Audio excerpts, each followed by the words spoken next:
Well, hi folks, welcome to another post. Having to be ever adaptive these days, so excuse me for wearing sunnies when I'm sort of sitting in the car, but it's pretty glary where I'm parked at the moment because it's about the only place I could find to park that wasn't absolutely crowded out. I've just come along through Port Elliot and Middleton, and it is like Rundle Mall. it's, I'm still getting over the shock of it. I cannot believe that there's so many people who have just decided, oh well, we're just going to go and have a holiday. Um, on one hand, I sort of get it that people want to, take the opportunity. It's beautiful weather. That's why I was going to come out and have a walk today. It's a beautiful day. I was going to go for a walk down along the beach again, but I happened to look down the beach as I was driving past, and it's just there are people everywhere. I mean, don't get me wrong. There's not lots of people in big groups or anything, and that's good. People seem to be social distancing and stuff, which is good stuff. I was just a bit staggered at the amount of people that were around. I did mean to have a look at whether the actual have the school holidays started here yet. I'm not sure. I'm not sure what the situation is with the schools at the moment, how all that's working. Anyway, so whether the school holidays is a bit of a moot point. Anyway, got my coffee. It's getting a bit cold because I got it quite a while ago. I've had to drive to find a spot to park. So I was going to go for a nice walk outside and through the sunshine and talk to the camera today. But anyway, I'm just gonna make do with this now because I've got to go back and do the big shop, and I'm not really looking forward to going into the supermarket, to be honest with you. It's not going to be pretty. I've considered whether maybe I'll leave it till later this evening and go down sort of at about 7 o'clock or something when it's likely to be a lot quieter. I might even do that yet. I think that might be a little bit more sensible. I'm a bit, quite honestly, I'm a bit disturbed and a bit concerned by the amount of people around who've come down from Adelaide, clearly. It's a really interesting bit of psychology around it, isn't it? Because no one thinks they're going to get it. Yeah, it's a bit like, I don't know, having some sort of accident or something, and people argue about insurance because, are you going to get it? Is it going to happen to you? Is it not? And everyone thinks that it's not going to happen to them. It's quite interesting. It's always they. It's always somebody else. It's a really interesting facet of human psychology that we do this sort of stuff. And the reality is the majority won't get it. But the problem is we don't know who the majority is, do we? So,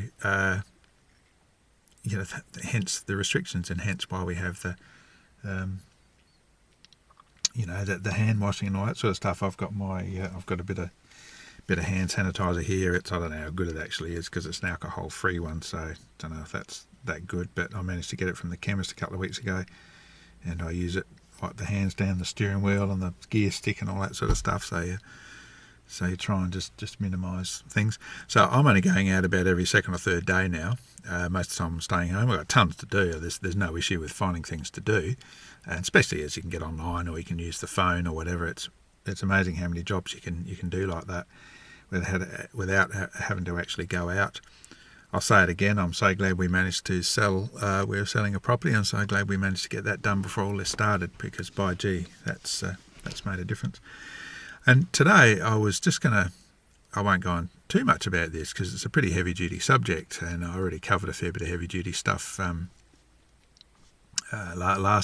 other day with my comments on buffetism. But I was just going to touch a little bit on the financial side of things, and it's something I will come back to later because I don't want to be really gloom and doom about this, as I've said, but I follow the markets. It's a bit of a hobby, and I've learnt probably over the last 10 years or so a lot about the markets and how they work. I've done a bit of playing around, a bit of trading, and a bit of things. I'm talking mainly currencies and things, but I also watch the sort of stock market and things like that. It's sort of all tied together. You can't really sort of watch one without the other in a lot of ways. And just looking at some of the figures that some of the amounts of money that's been bandied around. Obviously, our government's putting some stimulus into the economy, and look, it's absolutely fantastic that it's doing this. And I'm going to make the comment. I'm going to go out here and say again, I think the government's done a pretty good job with this. I know they were criticised when they first put the restrictions on coming in from China, on people coming in from China and that sort of thing, and I was a bit so-so about it myself. What really tipped me over the edge of how serious the virus thing actually is, and I'll say is, not was, but is, was when I saw it explode in Italy, on the TV, and I thought, whoa, okay, that's when I really sort of stood back and really thought, wow, okay, something's going on here. And then a couple of days later, I went to see a doctor. It was a specialist because I was dealing with some health issues at the time, and he was deadly serious about it. And he wasn't a deadly serious kind of guy, he was a fairly relaxed sort of guy, but he was absolutely deadly serious about the way he spoke to me. And I thought, I come out after that consultation, I thought, wow, okay, yeah, no, we got to be careful with this then. And really, it's only for a few months. And I guess, it really comes down to a thing, doesn't it? Are you prepared to put up with a few months of having to, reduce your social activity and not do so much and just be a bit responsible? Or are you, because the other alternative is potentially is that, in a few months you may not be here at all. It might be the end of things. So, yeah, I know which I'd prefer. And noting a lot of the people down, jump back to the other subject, sorry, but noting a lot of the other people down along the beach there a while ago were mainly young people, probably in their 20s and 30s. So that's, and I probably would have had a very similar attitude in my 20s and 30s. Of course, as you get older, you do tend to look at things a bit differently. Mainly, I think largely because you recognise the consequences that can come from certain actions in life.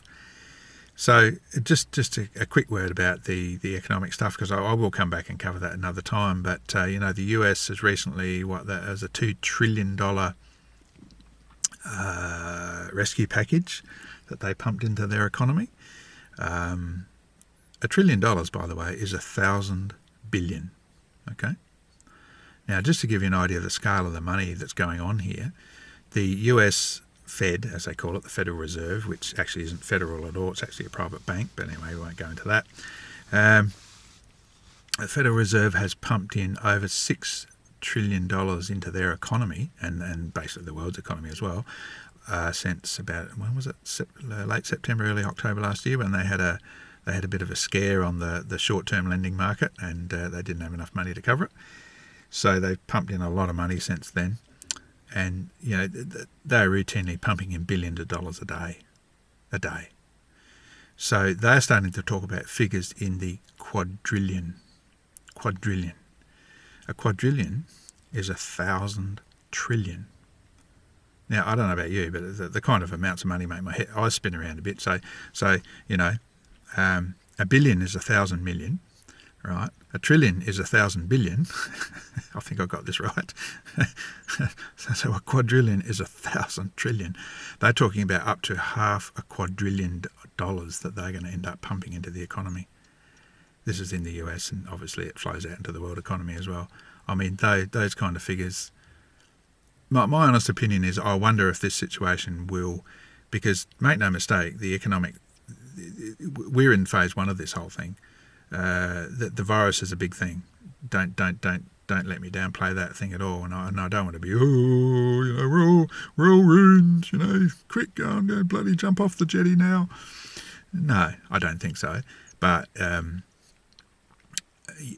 this virus is pretty serious. But it's only really phase one, because this virus is triggering. Let's call it is. It's in process.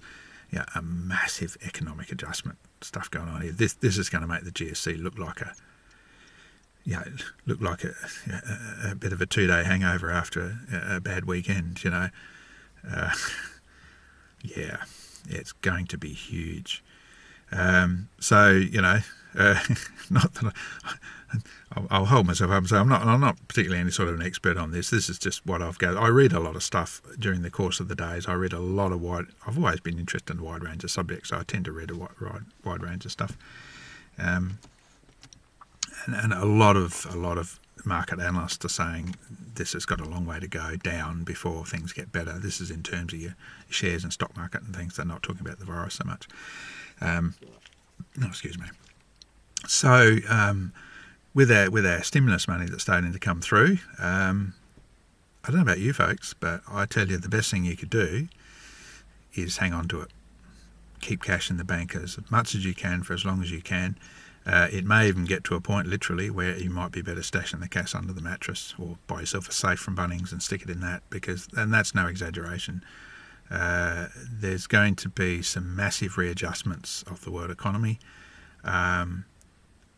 In times past, historically, without being too heavy duty about it, such situations have led to hyperinflation, and we know what's happened, and that can also potentially lead to wars, and that's not an exaggeration because it's happened in the past. You think about the kind of debt that the US would be carrying. I'll be honest with you. I think this could well mark the beginning of the end for the US as a world economic power. It's a big call. I know it's a big call, especially from some amateur sitting here and with a camera, and but there's a lot going on out there behind the scenes that we're not always party to, of course. Because we basically, the market's driven by two things: fear and greed. Greed's what's driven the market up, and fear is now driving it down.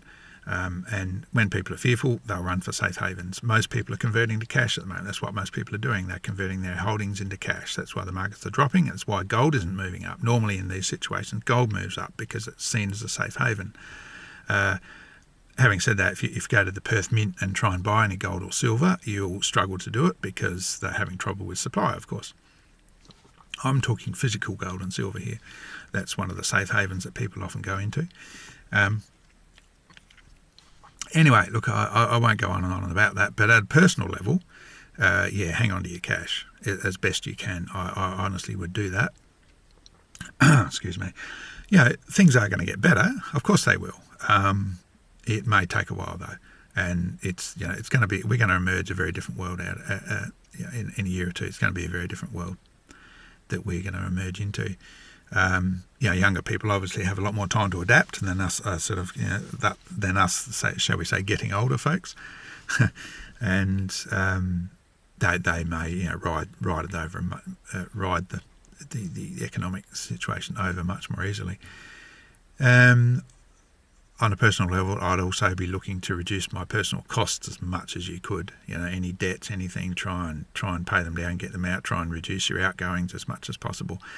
Take a real defensive position, hunker down, and just do what work you can and hang on to what money you can, just to ride the whole situation through. So, apart from that, where you can, get out in the fresh air and some sunshine. Go for a walk. I'm going to go for a walk now, but without the camera, and live well, stay happy, and keep washing the hands, keep doing the right thing, and I tell you one thing I really wanted to say just before I finish too. I really wanted to just again put out a big, a great big thank you to our police, fireys, ambos, all the medical staff, and also a lot of those people in the retail industry who are on the checkouts every day, and you hear some stories of some people being some real towards some of these, towards some of the staff and that, and it's just not on, it's just not on. And our medical staff, tough times for those guys, very tough times. So look, here's hoping we all come through it and we can still manage to smile out the other side and enjoy the fresh air and carry on with life. Bye for now.